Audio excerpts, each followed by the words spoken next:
welcome to the family. Ilan po tayo, tumayo, magkamayan, magbatian at magkamustahan po sa ating mga kapatid.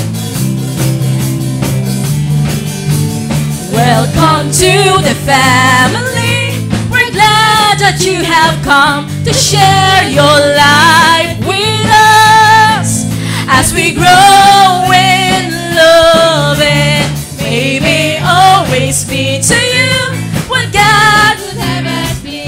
A family always there to be strong and to lean on. Maybe learn to love each other, or it is just right. You know what? Oh, in everything we say, maybe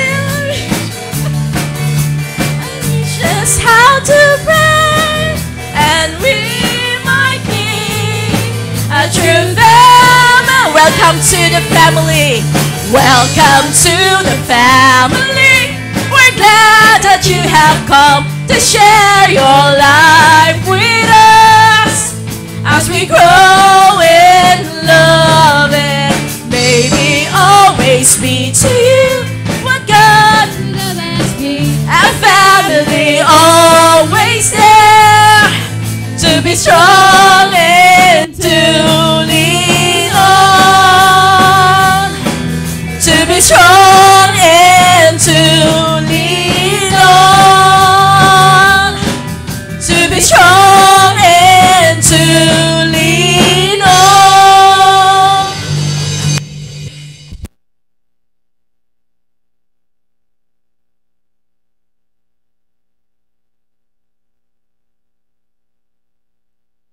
Po tayo sa ating announcement po.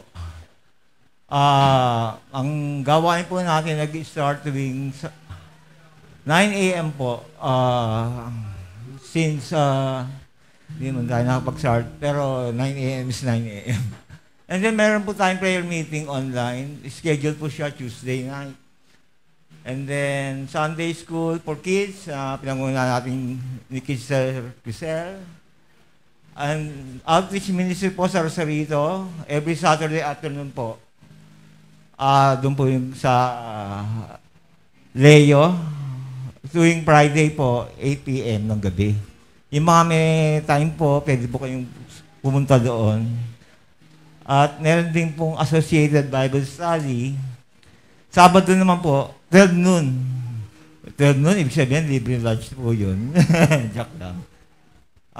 Yung iba pong mga, meron po lang tayong malaking gawain. Sa October 22 po, Marriage Counseling Seminar for All para sa mga may asawa. Siguro pwede rin pasarin yung mga may mag-boyfriend, girlfriend. Pwede rin po kayong pumunta para ma-equip po tayo sa ating mga relationships. Ito yung magsisart ng 9 a.m. po siya po yun. And then, yung ating anniversary po, sa September 24, which is last Sunday. 9 a.m. onwards po ito. So, si Pastor na po magbibigay ng mga details. And then, okay na po. Dako po tayo sa pagbabasa ng salita ng Panginoon. Hindi pa pala. Sorry. Na-advance lang. Pagbabasa na muna ng tithes and offering, ating pangunahan ng ating kapatid, si Brother Lil po. Palakpakan natin, Panginoon. Wala ako ngayon eh.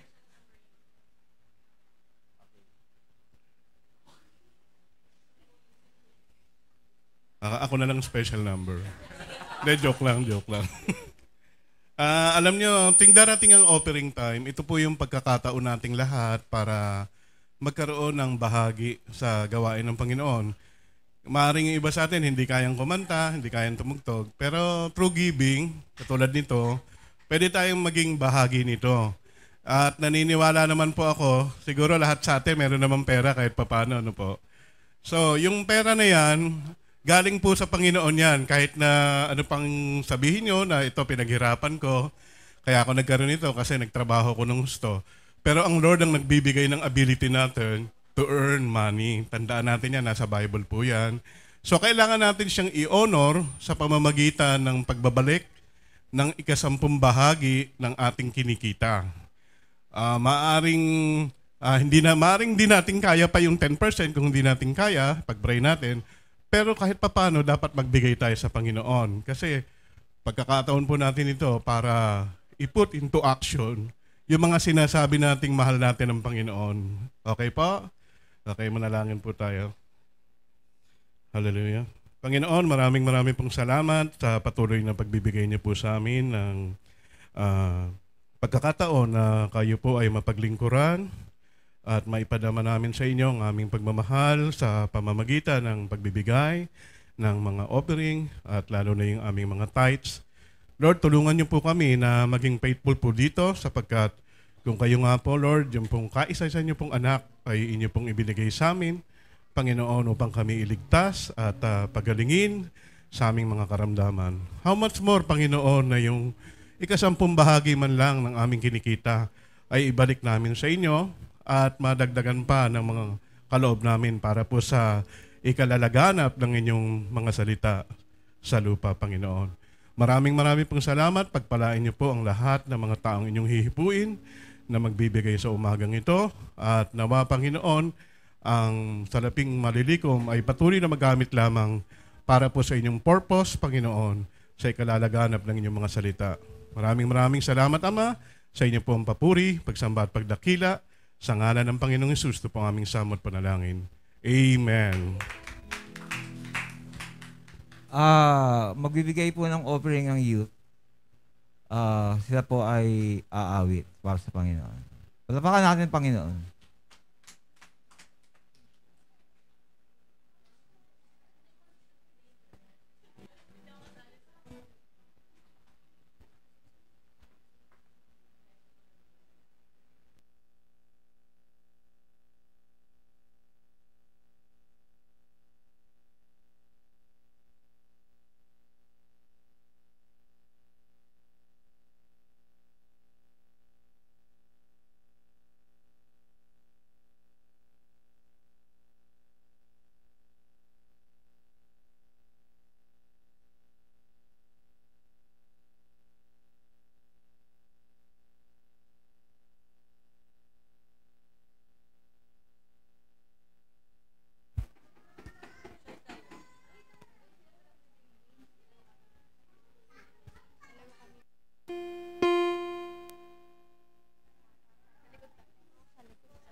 Una.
Mananatili sa'yo.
napakaganda po ng mensahe ng kanta, kinanta ng youth. Kasi nakalagay dito, mananatili sa iyong lilin at sasambahin ka sa dakong lihim. Napakabigat nito. Kasi unang-una, kung palagi kang mananatili sa Kanya talaga, hindi lang naman blessing sa habal natin doon eh. Kundi yung ating kalusugan ng ating spiritual. Mas lalo tayong lalago, kaya kasabi, mananatili. Napakaganda po. Palakpakan natin, Panginoon. Dako na po tayo sa pagbabasa ng salita ng Diyos. At ito'y pangunahan ng ating kapatid, si Brother Werhel. Palakpakan natin, Panginoon.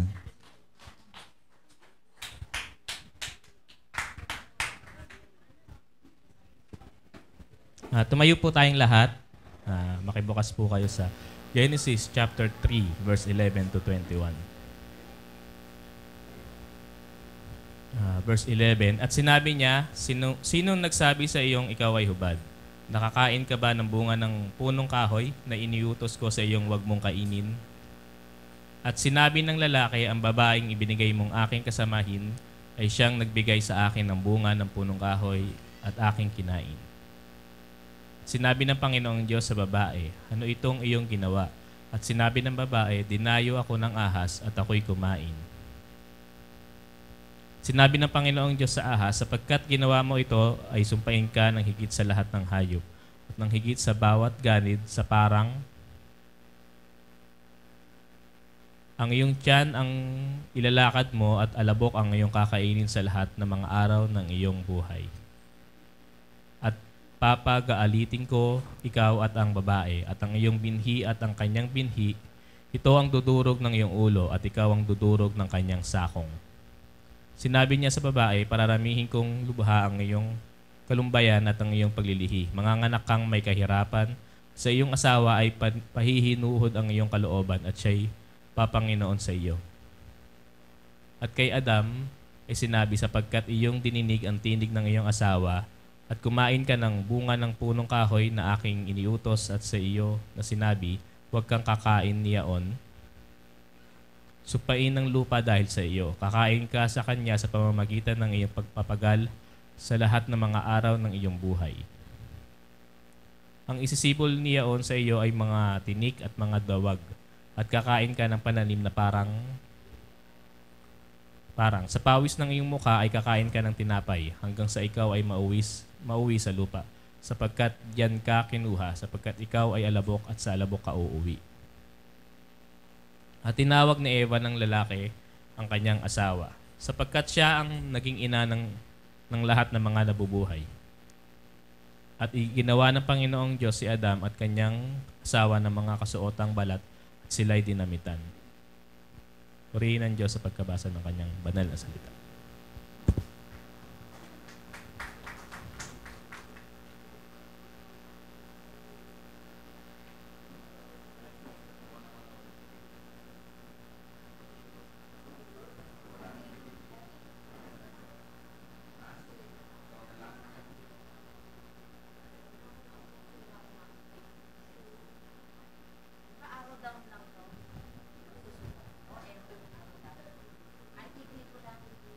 Mouse yan, mouse.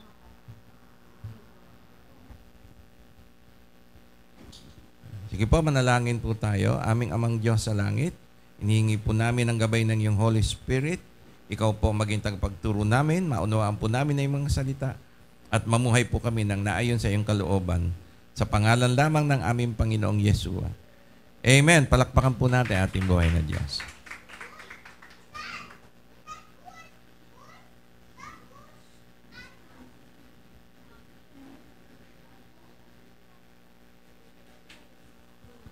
Patuloy po natin pinag-aaralan ang epekto ng kamatayan ng espiritu ni Adan sa kanyang kaluluwa at katawan sa pisikal na mundo.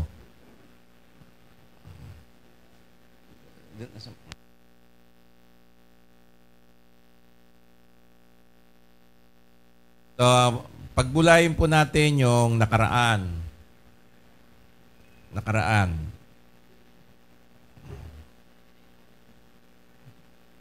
Sige, balikan po natin yung nakaraan, parang review. At dadaanan ko lang po ng mabilis dahil medyo mahaba po yung ating nakaraan. Sa nakaraan po nating pag-aaral, ang espiritu ni Adan ang siyang namatay sa araw ding iyon at nasa kalagayan na patay sa espiritu. So, namatay po nung araw na iyon ang espiritu ni Adan. So, tatlo po yung ating bahagi ni Adan. Meron siya pong espiritu, meron po siyang kaluluwa, at meron pong katawan. At ganoon din po ang pagkakalika ng Diyos sa lahat po ng tao, kasama na po si Eva.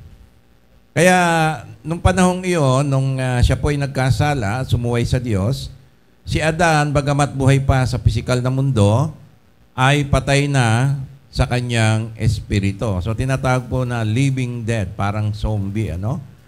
Patay na yung kanyang espiritu, bagamat buhay pa siya. Dapat po nating tandaan na ang anumang epekto kay Adan ng kasalanan ay magiging epekto din sa lahat ng sangkatauhan na nagmula kay Adan na unang tao, kabilang na si Eva. Kaya ang nararanasan po natin ay ito po yung epekto ng kasalanan kay Adan. Naipasa po yan sa atin at naalala po nyo si Eva nung kumain po, wala pong epekto sa kanya kung mapapansin nyo. Hanggang nagkaroon po ng epekto sa kanya nung si Adan na po ang kumain. Dahil lahat po tayo ay galing kay Adan at kay Adan po pinamahala ang lahat ng bagay na nilikha ng Diyos sa pisikal na mundo. So, ang epekto ng kamatayan ng espiritu ni Adan, bunga ng kasalanan nito. Ano po yung epekto? Balikan lang po natin. So, una, nung mamatay po ang espiritu ni Adan, nagkaroon po siya ng makasalanang kalagayan o nagkaroon po siya ng sinful nature. Hindi po naglaho ang espiritu ni Adan nung namatay ang kanyang espiritu. Hindi po nag-disappear. Nandyan pa rin po, kaya lang ay nasa ilalim po ng kasalanan. So nagkaroon po ng makasalanang kalikasan. Kung tutuusin ay ito po ay ang kanyang espiritu ay created in the image and likeness of God. Pero nung siya po ay nagkasala, nung namatay po ang kanyang espiritu, ay nagkaroon po ng image and likeness of the devil. Ganun po ang nangyari sa kamatayan ng espiritu ni Adan. Pangalawa, naging kampon o anak ng Diablo si Adan mula sa pagiging anak ng Diyos. Dati po ay anak siya ng Diyos sa pagkalika sa kanyang spirit. So yung spirit po, yun po ang created in the likeness and image of God. At yun po yung anak ng Diyos, si Adan. So yung kanyang pagiging espiritu. At mula po sa pagiging anak ng Diyos ay naging kaaway na po ng Diyos.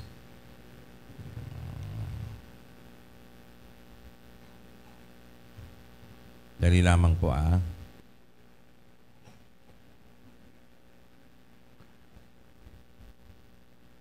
Yan, yun po yung pangalawa. So from a friend of God, naging enemy of God ang tao. Dahil po ang Diablo ang naging tatay na po ng tao, naging anak na po ng Diablo si Adan at lahat ng medyo masakit lang po pakinggan, ay naging kaaway na po ng Diyos ang tao dahil ang Diablo ang naging ama na ni Adan at ng sangkatauhan at ang Diablo kaaway ng Diyos. Kaya po ang lahat po ng sa Diablo ay kaaway na rin po ng Diyos. At pangatlo, nagkaroon po ng kahatulan ng parusang walang hanggan sa impyerno o sa apoy na di namamatay ang espiritu ni Adan. Nagkaroon po ito ng judgment ng parusang walang hanggan. So yung kamatayan pong ito ay merong kahatulang pagpapahirap doon po sa tinatawag natin na impyerno o apoy na di namamatay. So sa mundo po ng espiritu, bagamat buhay pa po si Adan, nandito pa po yung kanyang spirit, in a way yung kanyang espiritu ay nasa impyerno na. So kaya po meron po tayong kasabihan na buhay pa ay nasa impyerno na yung kaluluwa. Parang ganun po. Ano? Buhay pa si Adan ay yung kanyang espiritu ay parang in a way in the spirit world ay nandun na po sa impyerno. So ang epekto po ng kamatayan ng espiritu ni Adan ay meron din po sa kanyang kaluluwa at katawan sa pisikal na mundo. So hindi lang po namatay ang kanyang espiritu, kundi nagkaroon po ng epekto yung kamatayan ng kanyang espiritu sa kanyang kaluluwa at katawan sa physical na mundo. Ito po yung tinatawag natin na physical death. So daanan lang po natin. Ano po ang nangyayari sa kamatayan? Yung actual po na physical na kamatayan ng tao. So ito po ay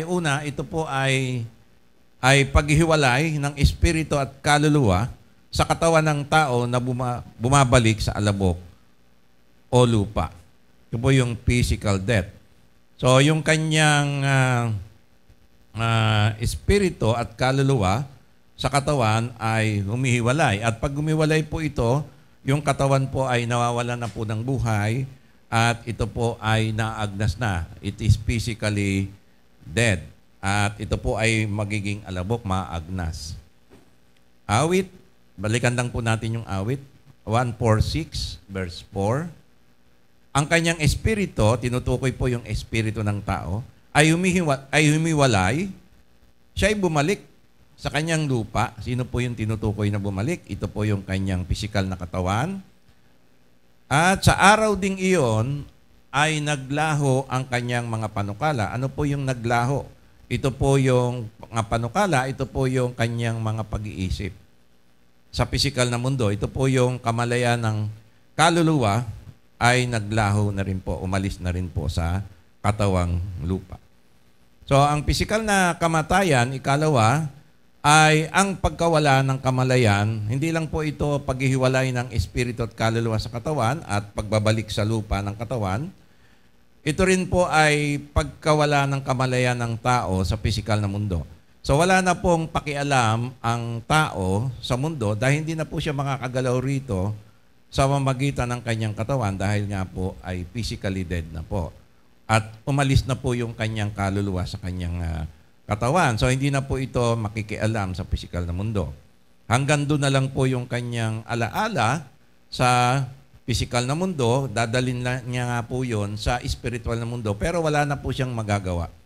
Kaya sabi po sa Ecclesiastes 9:5-6, alam ng buhay na siya'y mamamatay, ngunit ang patay ay wala nang anumang nalalaman, wala na silang pag-asa at nakalimutan ng lubusan. Nawala, sabi sa verse 6, pati kanilang pag-ibig, pagkapuot, pagkainggit, ano pat wala silang namamalayan sa anumang nangyayari sa mundo. Kahit po sila ay meron pong unfinished business, kaya po yung mga napapanood nating ghost story, ay wag po kayong maniwala roon sapagkat wala pong unfinished business na magagawa na po ang mga multo. Wala na pong gumagala at sasabihin nila, kailangan kong magiganti dahil ako'y pinatay na walang katarungan. O kaya po ay kailangan niyang ipagpatuloy yung kanyang pagmamahal. Hindi pa niya na ipapadama yung kanyang pagmamahal sa kanyang asawa o mga anak. Kaya nandito pa siya sa mundong ibabaw at nakikialam pa. At nakikita pa niya yung kanyang paligid. So wala na pong kamalayan ang kaluluwa. Hindi na po niya nakikita yung mga mahal niya sa buhay na nandito pong gumagala po siya. Nasa kabilang mundo na po siya sa mundo ng mga kaluluwa o mundo ng mga espiritu o mundo ng mga patay kung ano man po ang itawag natin dito. Kaya wala na po yung kanila kahit po yung kanilang pag-ibig, pagmamahal. Di na po nila maipagpapatuloy yon. Kaya nga po sa kasal ay sinasabi po ng nag-officiate ay hanggang kamatayan ang pag-aasawa. Pagka matay na po ay wala na po yung pag-aasawa nila. At doon na po napuputol. Till death do us part. Pangatlo, sa pisikal na kamatayan, ang espiritu ng hininga ng buhay ay nagbabalik sa Diyos na nagbigay nito kasabay ng pag-alis ng espiritu ng tao sa katawan nito. So iba po yung espiritu ng tao sa espiritu ng hininga ng buhay. So ang Diyos po ay merong hininga ng buhay na binigay sa tao at ito po yung bumabalik sa Diyos. Ayon po yan sa Ecclesiastes 12 verse 7. At ang alabok ay bumabalik sa lupa, gaya ng una, at ang espiritu ay bumalik sa Diyos na nagbigay nito.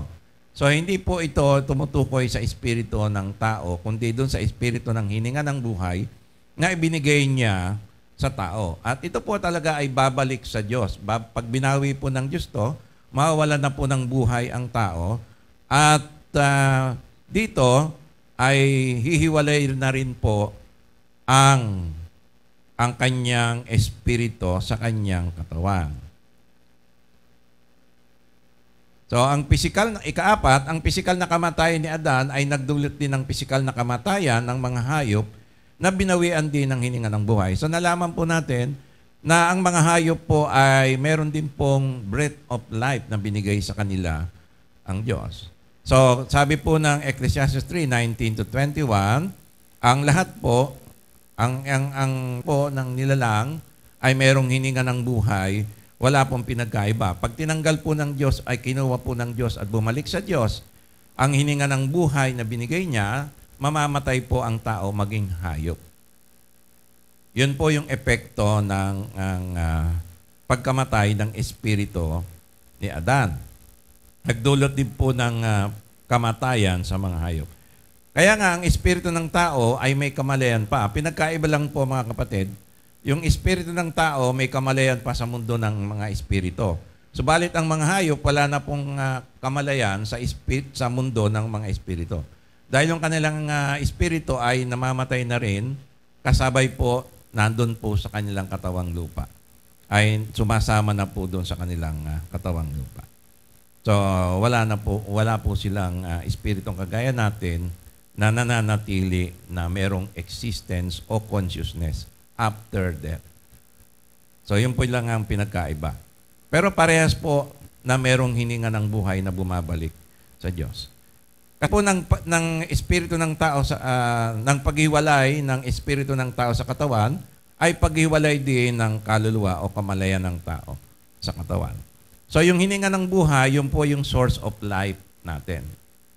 Kaya pag kinuha po ng Diyos yun, ang susunod po ay aalis na po ang espiritu. Kasabay po ng pag-alis ng espiritu ng tao ay aalis na rin po ang kanyang kaluluwa sa kanyang katawan at mawawalan na po ng kamalayan ang katawan at ito po ay magdudulot ng physical death. Kaya ang kaluluwa po ay sumasama kung saan po ang espiritu ng tao ay pumupunta.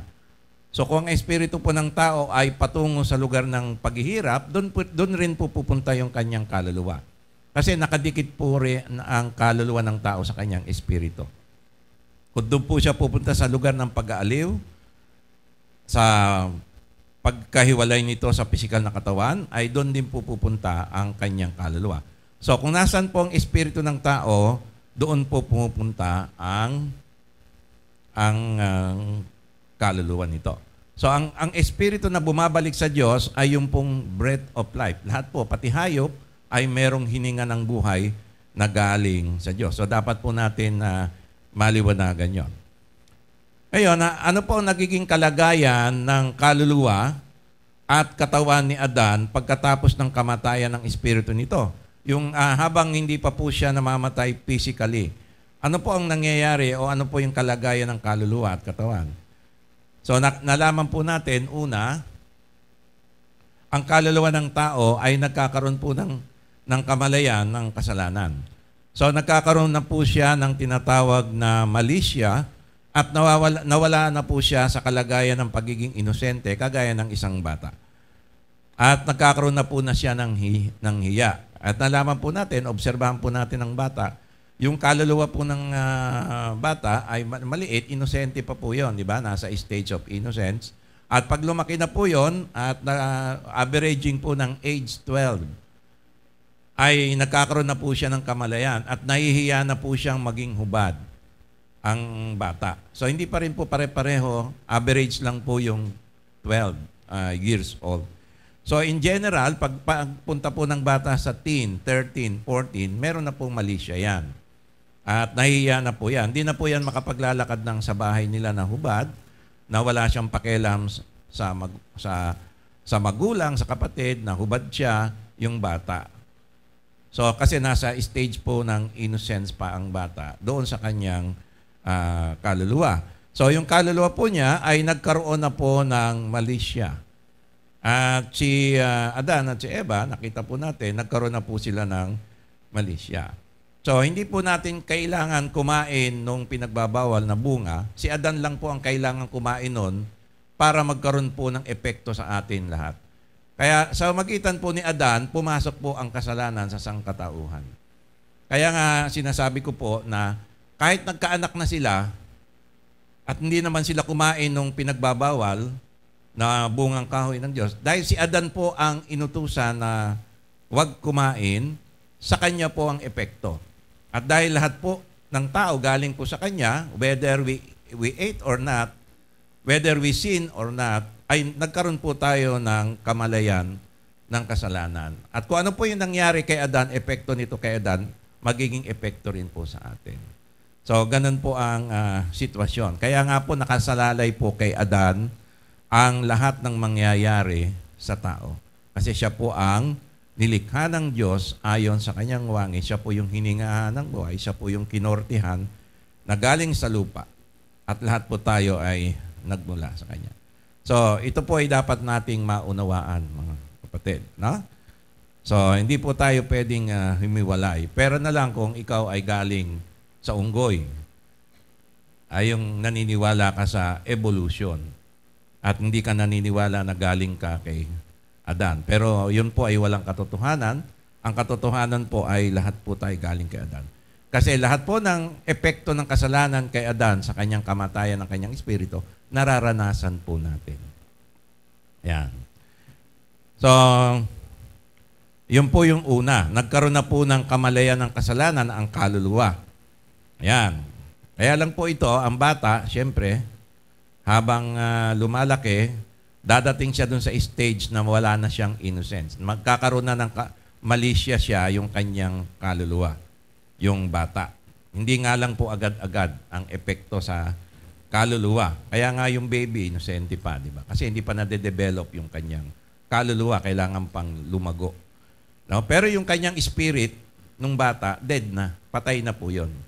Naroon na po yung makasalanang kalikasan, ni Adan, naroon na po yung pagiging anak ng Diablo under the power of the evil one.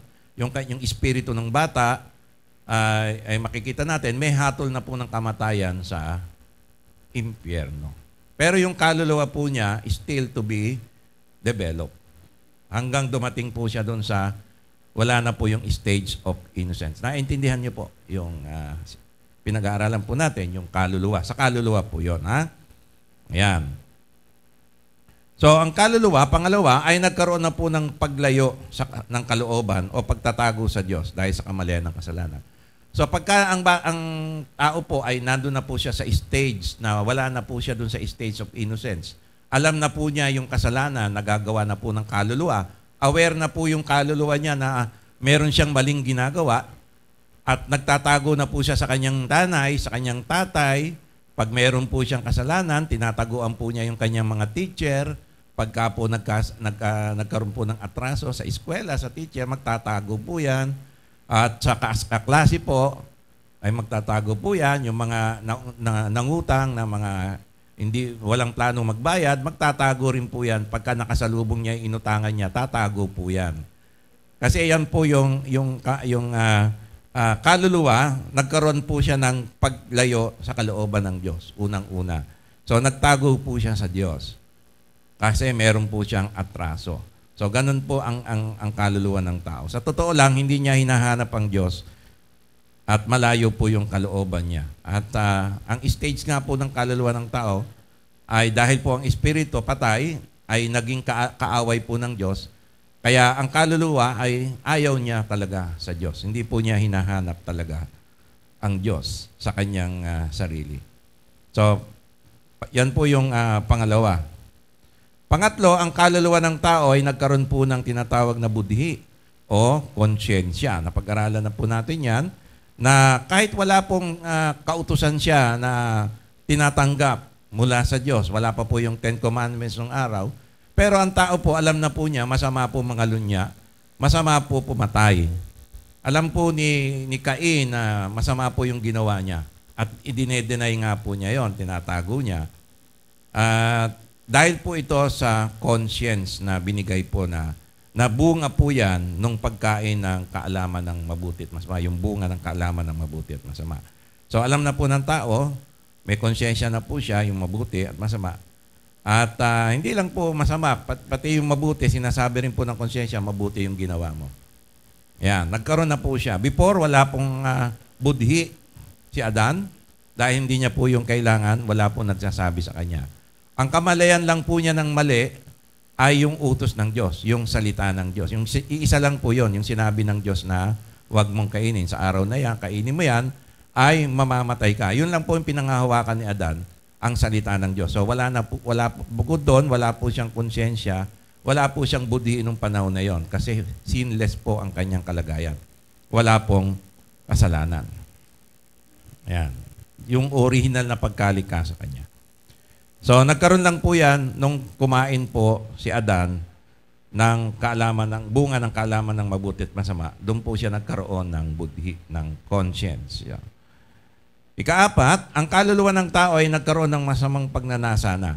Nagkakaroon na po na siya ng masamang pagnanasa, paghihiganti sa kapwa niya, masamang pagnanasa, gusto niyang patayin, gusto niyang awayin, at yung kay kinaiinisan niya ay gusto niyang gawa ng masama.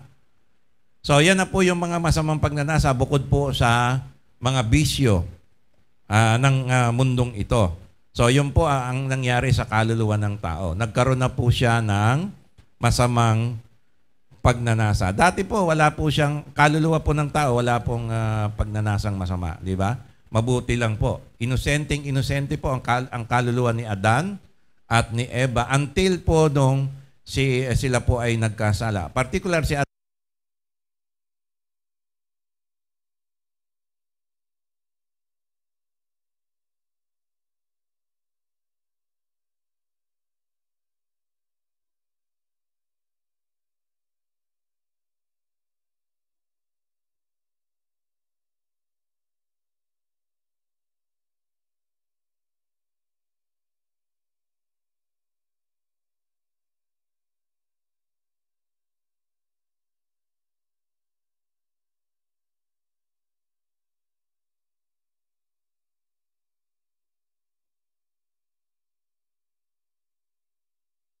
Pagkain ng bunga ng kaalaman ng mabuti at masama. So, nung kinain po yan ni Adan, nilunok po niya, saan po napunta yung bunga? Inabsorb po yon ng kanyang katawan. At yung katawan po niya ay inabsorb po yung kasalanan. Ano po yun? Yung po yung tumutok ng kasalanan, yung po yung akto ng kasalanan, yun po yung pagkain. Kaya nung kinain niya po, yung bunga na yun, pumasok po sa katawan ni Adan, ay naging bahagi na po ng kanyang katawan yun, ng kanyang sistema ng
diablo ang nag-udyok sa aking at doon po nang simula yan kay Eva. The devil made it. Dinaya ako ng ahas at ako'y kumain. Verse 14, at sinabi ng Panginoong Diyos sa ahas, sapagkat ginawa ito ay sumpain ka ng higit sa lahat ng hayop at ng higit sa bawat ganid sa parang.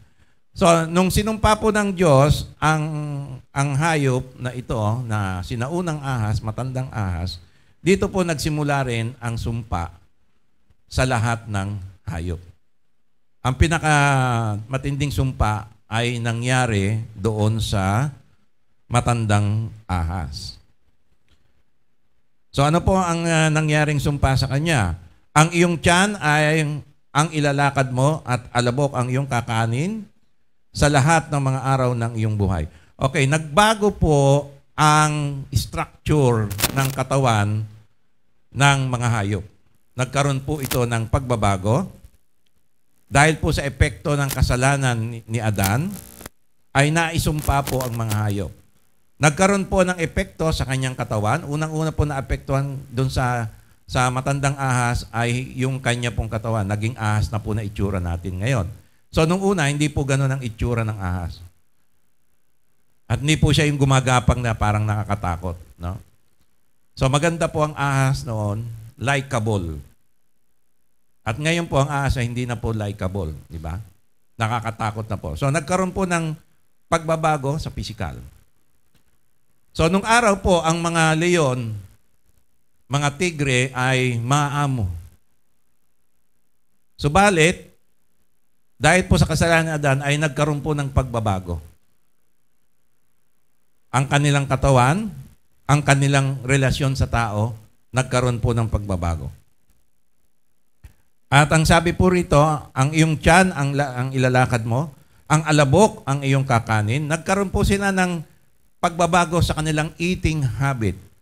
So ang hayop, kinakain lang po nila ay mga bungang kahoy lang din po. Pati ang tao. So, nagkaroon po ng pagbabago ang eating habit ng mga hayop. Una, ang sinaunang ahas. Ayan. So, naging ano na po sila, meat eater. Ayan. Hindi po gano'n nung una. Verse 15, at pagagalitin ko ikaw at ang babae, at ang iyong binhi at ang kanyang binhi, ito ang dudurog sa iyong ulo at ikaw ang dudurog sa kanyang sakong. So magkakaroon na po ng hidwaan ang hayop at ang tao. Kaya po yung ahas, dati po maamo po yan, yung mga sinaunang ahas, maamo po yan sa tao, ngayon mabagsik na. Dati po yung mga tigre, mga leon, lahat po ng mga mababangis na hayop ngayon, nung araw po maamo po yan. Dahil po sa sumpa na dulot po ng kasalanan ni Adan, ay naging mabaksik na po ang mga hayop sa mga tao. Maging po ang mga aso, yung amo lang po niya ang kinikilala niya. Pag iba po, mangangagat po yan. Yan po ang aso, kailangan i-tame mo pa rin yan. So, hindi po kagaya nung araw na ang mga hayop po ay likas na hindi mo na po kailangan siya natuturuan. Maamo po yan sa tao. Mabait po sila sa tao. Ngayon po, kaaway na po ng tao. Kinakain na po ng hayop ang tao. At ang tao, ganun din. Kakainin niya rin ang mga hayop. Kaya sabi po sa verse 15, pagagalitin ko ikaw at ang babae at ang iyong binhi at ang kanyang binhi, yung binhi, yung lahi po ni Eva, lahat ang sangkatauhan, ito ang dudurog sa ng iyong ulo, papatayin niya yung ahas, at yung ahas naman dudurog sa kanyang sakong, magkakaroon na po simula po yan doon sa sinaunang ahas, nagkaroon na po ng pag-aaway, pagpapatayan ang mga hayop at mga tao. Kaya nung araw, ang tao hindi pumapatay ng baboy, hindi pumapatay ng manok. Ngayon po, pumapatay po ang tao ng baboy, pumapatay po ng manok. Masarap po kasi. Kagabi lang po, paalis po yung pinsang ko. Kaya napuyat po ako. Nagpa-despedida po. Bumungad po sa akin yung lechon na malaki. Kawawa naman yung baboy. Doon yung ulo niya, ang laki-laki. Yun na lang po natira, yung ulo ng lechon. At meron din pong mga manok. Ayan. Kaya po ang mga hayop, ganun din po. Pag ang tao, yung mga mabangis na hayop, pag nakita po niya yung tao, mga leon, ay talagang papatay po yan. At minsan po, meron pong Kristiyano na na-corner po ng leon. At sabi po ng Kristiyano, sandali, magdadasal lang ako. Nagdasal po yung Kristiyano, Panginoon, niligtas mo po ako sa leon nito. Ba, nagdasal. Sabi ng leon, kakainin niya, sabi ng leon, sandali, magdadasal din ako. Kasi nagdasal po yung Kristiyano. Nagdasal po yung leon, Lord, salamat po sa pagkain na iyong inihanda. Mabusog po sana ako. Joke lang po wala po atang natawa ron. Okay. So, ang punot dulo ay nagpapatayan na po ang tao at ang hayop. Naiba na po yung kanila pong pangangatawan, nagbago na po yung kanilang pagkain, nagbago na rin po yung kanilang relasyon sa tao. Nagsimula po ito doon sa sinaunang ahas o doon po sa ulo po. So nagkaroon na po ng pagbabago ang mga hayop sa kanilang pamumuhay at pagkain, bunga ng sumpa ng Diyos sa pangunguna ng sinaunang ahas. Pati po yung relasyon ng mga hayop sa tao naging magkaaway na po. Nagpapatayan na po tayo. Ganun na po. Purihin po ang Panginoon dahil pinauunawa po niya sa atin ang mga bagay na ito na resulta po ng kasalanan ni Adan. Nagkaroon ng pag-aaway ng mga tao at hayop. Ayun, naisulat ko pala. Sa pangunguna ng sinaunang ahas. Verse 15. Yan po yung kanina nabasa natin. Nagkaroon na rin po ng kamatayan ang mga hayop. Kasabay po ng kamatayan ng tao sa pangunguna po ng sinaunang ahas. So yung ahas ay mamamatay na rin po sa magitan ng tao. Papatayin po rin siya ng tao. So nagkaroon na rin po ng death ang mga hayop. Kasabay po ng pagkakaroon ng physical death ng tao. Yan. So yan po yung unang epekto. Other effect po ito ng mga ibang epekto ng kasalanan ni Adan. So naapektuhan po nito yung mga hayop simula sa sinaunang ahas. Sa pangunguna po ng sinaunang sa kanya po nagsimula yung epekto ng kasalanan ni Adan sa mga hayop. So, yun po yung nangyari. Kaya naintindihan na po natin bakit po nagkakaganon ngayon ang mga hayop. Pangalawa, ang pisikal na katawan ng tao ay nagkaroon ng paghihirap sa katawan nito, mga sakit at karamdaman simula sa paghihirap ni Eva sa pagbubuntis at panganak nito. So, nagkaroon na rin po ng kahirapan ng pangatawan ng tao.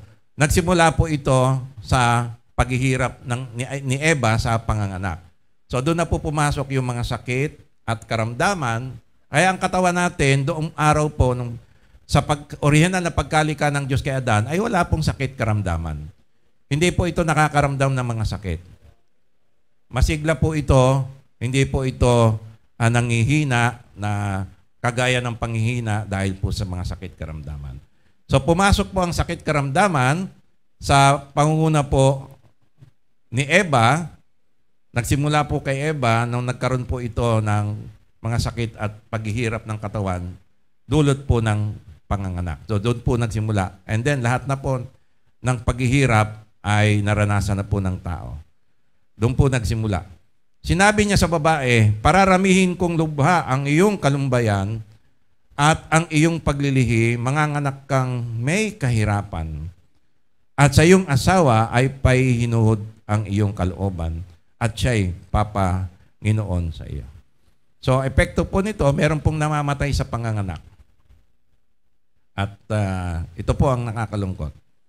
At dito na po nagsimula ang mga sakit at karamdaman na naranasan po ng tao. Hindi lang po babae, siyempre pati po lalaki. Kahit bata po ay nagkakaroon po ng mga sakit. At nakakalungkot po ay may pinag-pray po nga po kami ni Sister Cielo doon po sa Bible study. Daanan po namin. Ay yung bata po pinag-pray po namin. Baby po, wala pa pong 1 year, 11 months na. Ang ganda-ganda po ng batang babae. Ay nilalagnat po at may beke po. At nakakalungkot. Ito po ay bunga ng kasalanan ng unang tao. Ang mga sakit at karamdaman. So, hindi po yan kalooban ng Diyos. Huwag po nating isipin na, ay, ako'y binigyan ng Diyos ng sakit para ako'y lumago sa aking pananampalataya. Hindi po yan, mga kapatid. Kalokohan po yan. Hindi po, ang Diyos hindi po promotor ng mga sakit, karamdaman. Yan po ay sumpa. Sumpa po yan ng kasalanan ng unang tao. Na ang unang tumanggap po ng sumpa na yan, ng mga sakit karamdaman, ay ang babae, si Eva. At dan na po tayo. Kasabay na po yan, yung mga binhi niya, ay nagkaroon na po ng mga sakit at karamdaman. At pangatlong epekto po, at bukod po ron sa verse 16 ay kahit po naghihirap siya sa panganganak, ay hahanap-hanapin pa rin niya ang kanyang asawa pagkapanganak. Ready for round 2.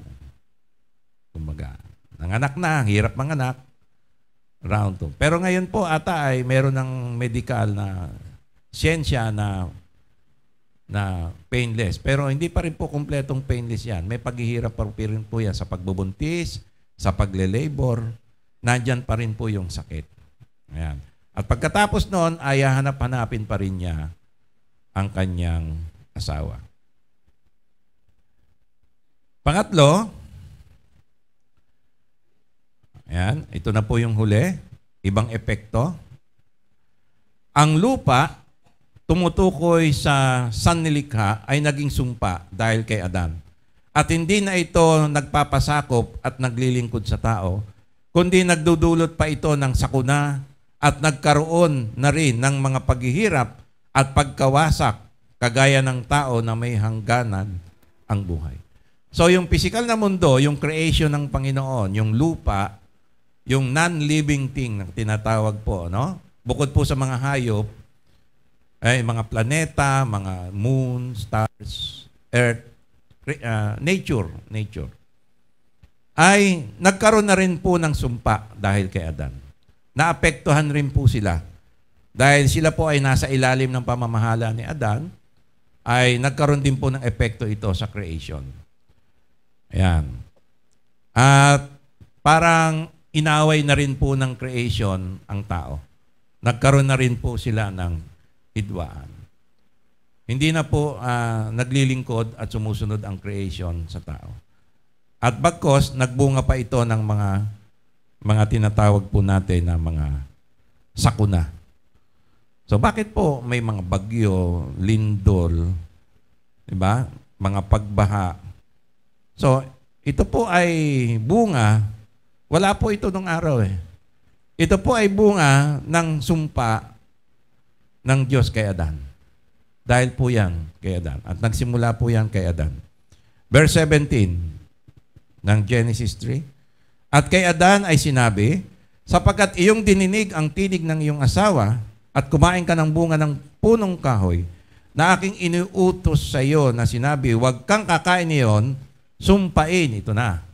Sumpain ng lupa. Ibig sabihin ng lupa, creation. So yung creation po nasumpa po dahil po sa kagagawa ni Adan. Dahil sa iyo, sumpain ng lupa, dahil kanino? Kay Adan.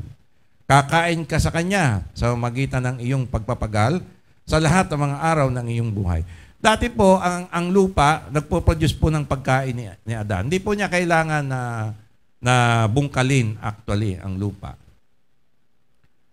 At ang lupa po ay nagpo-produce, lahat po ng mga bungang kahoy ay available po kay Adan. At hindi niya po kailangan magtanim nito. Pinoproduce po ito ng lupa para sa kanya. Subalit, nung siya po ay nagkasala, hindi ayaw na po ng lupa. Kung gusto mong kumain, magtanim ka na. Magsariling sikap ka. Kaya nasumpa po ang lupa. Hindi na po ito nagbibigay ng pagkain kusang loob sa tao. Verse 18,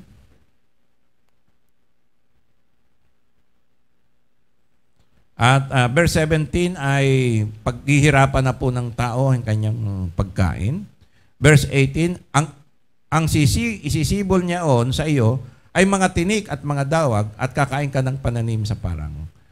So, ibig sabihin, parang ang lupa ay talagang nagrebelde na sa tao. Pahihirapan ka ng lupa. Ayan, no? Sisibol doon ang mga tinik at mga dawag. So yung lupa o creation ay magdudulot na ito ng mga sakuna sa tao. Sa magitan po ng mga bagyo, lindol, landslide, so yung pagputok ng bulkan, lahat po ng nature, mga tsunami, yan po yung mga tinik at dawag sa tao. So, ang creation ay para pong naging kaaway na rin ng tao. Hindi na po siya user-friendly, kumbaga. Nagkakaroon na po ng disgrasya ang tao sa kalikasan.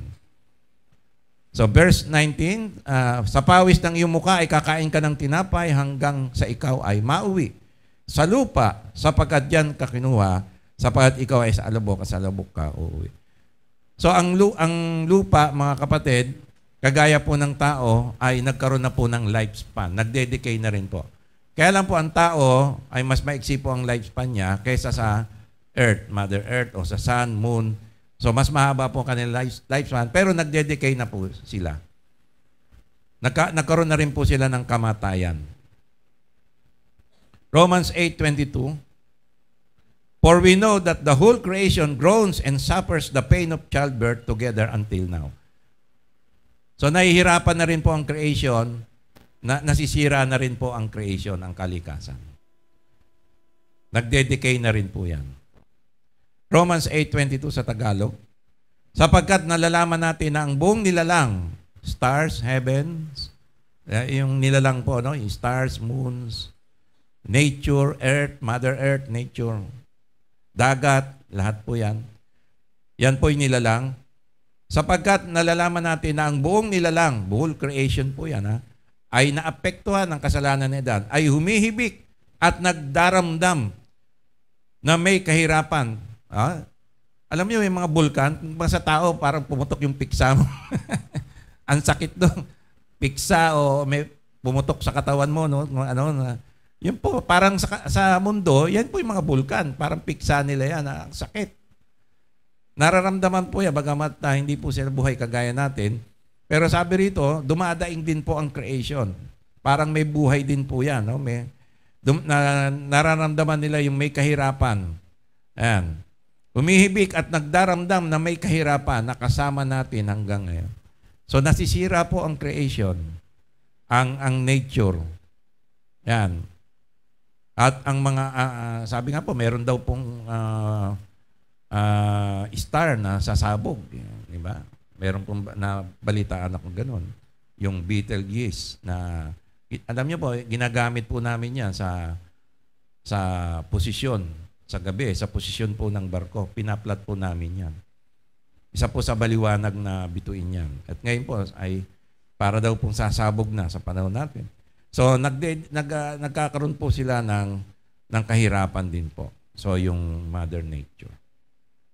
So yan po yung mga epekto na ibang epekto sa kasalanan ng tao.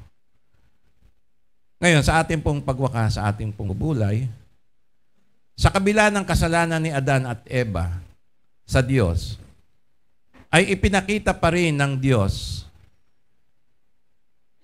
ang kanyang malasakit at pagmamahal sa tao nang sila ay ginawan at dinamitan ng mga kasuotang balat. Basahin po natin yung Genesis 3:20-21, yung huling talata. At tinawag na Eva ng lalaki ang kanyang asawa sapagkat siya ang naging ina ng lahat ng mga nabubuhay. So sa kanila po tayo nagmula, kaya apektado po tayo ng mga nangyari po kay Adan at kay Eva. Tayo po ang sumalo, mga kapatid. Verse 21, ito po, pansinin po nyo. At iginawa ng Panginoon Diyos si Adan at ang kanyang asawa ng mga kasuotang balat at sila'y dinamitan.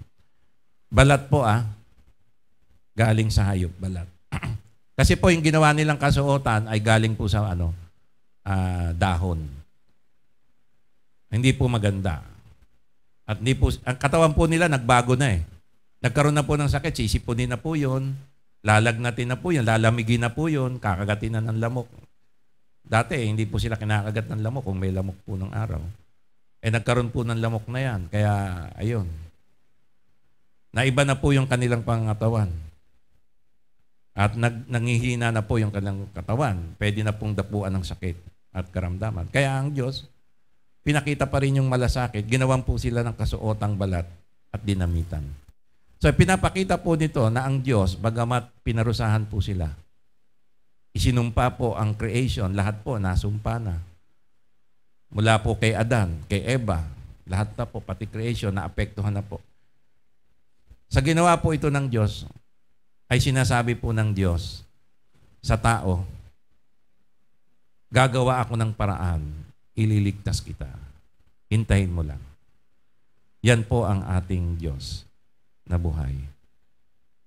Sa ginawa po ng ito, ng Diyos, pinapakita po ng Diyos na may malasakit pa rin po sa tao. Mahal pa rin po niya ang tao bagamat nagkasala. Kaya sinasabi po ng Diyos, ililigtas ko ang sangkatauhan, ang iyong binhi.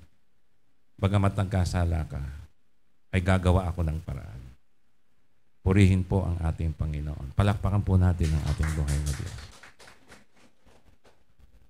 At sa susunod, ay tatalakayin po natin ang epekto ng kasalanan ni Adan sa espiritual na mundo. Partikular po sa kaaway kay Satanas. So ano po ang naging epekto ng kasalanan ni Adan kay Lucifer o kay Satanas at sa mga anghel nito? Yan po yung sa susunod na linggo. Purihin po ang Panginoon. Bago po tayo magtapos, ay announcement po lamang ay sa linggo. Pasensya na po kayo, biglaan po.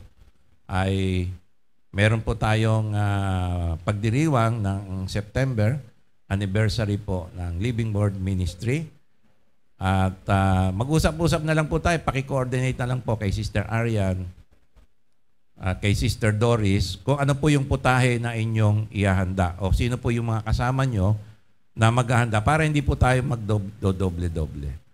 So kami po ata, tuloy ba tayo noon, Mrs.? Kami ay meron kaming isang ulam, ano? Isang ulam. So, i-coordinate na lang si Mrs. kay Sister Doris, kay Sister Arian para ililista yung contribution namin. Purihin po ang ating. Sa linggo na po yan, 9 a.m. Onwards. At iiksihan ko lang po yung mensahe para kung gusto nyo pong mag-special number o kung meron po kayong palaro na maisip, ay biglaan lang po, mabilisan, ay short notice, ay pwede nyo pong gawin po yan. So, meron naman po tayong salo-salo na tanghalian hanggang matapos po yon. Purihin po ang ating Panginoon. Tayo po'y manalangin. Aming Amang Diyos sa langit, salamat po. Dahil pinapaunawan po sa amin na ang nangyayari sa aming buhay ngayon, sa sangkatauhan, ay hindi po ito ang iyong kalooban para sa amin. Ito po ay bunga ng sumpa ng kasalanan ni Adan at ni Eva. Patawarin mo po kami, Panginoon, sa aming mga maling kaisipan. Hayaan mo po, Panginoon, na aming tignan ang pangapangyayaring ito sa liwanag ng iyong mga salita at mamuhay po kami ng naayon po sa iyong kalooban. At maipaliwanag din po namin to sa mga tao na nalilito at hindi po naintindihan ang mga pangyayari sa kanilang buhay. At maibahagi po namin sa kanila ang kaligtasan na idinulot mo sa magitan ng aming Panginoong Hesukristo. Purihin ka, O Diyos, pagpalain po ang lahat ng mga anak mong narito. Sa pangalan lamang ng aming Panginoong Hesukristo. Amen. Palakpakan po natin ating buhay na Diyos. Tayo po ay tumayo at mawit ng ating doxology sa ating pagwawakas. Worship team.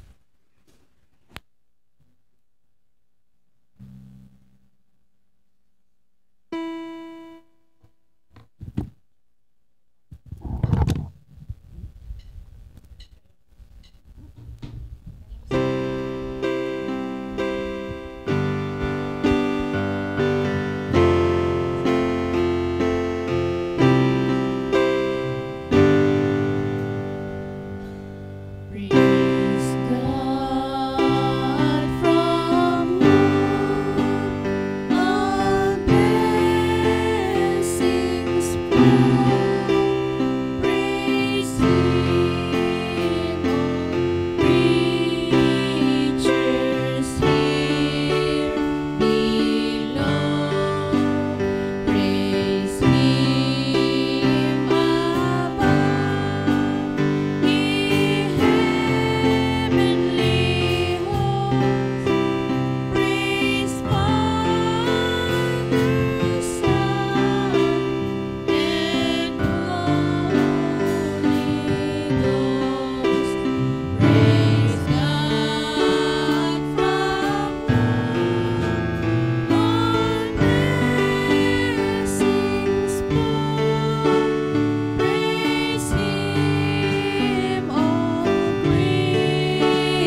ang pag-ibig ng ating Diyos Amang nasa langit, ang biyaya at pagliligtas ng ating Panginoong Yesua, at ang patuloy na paghahari at gabay sa atin ng Holy Spirit ay sumaatin palagi, ngayon at magpakailanman.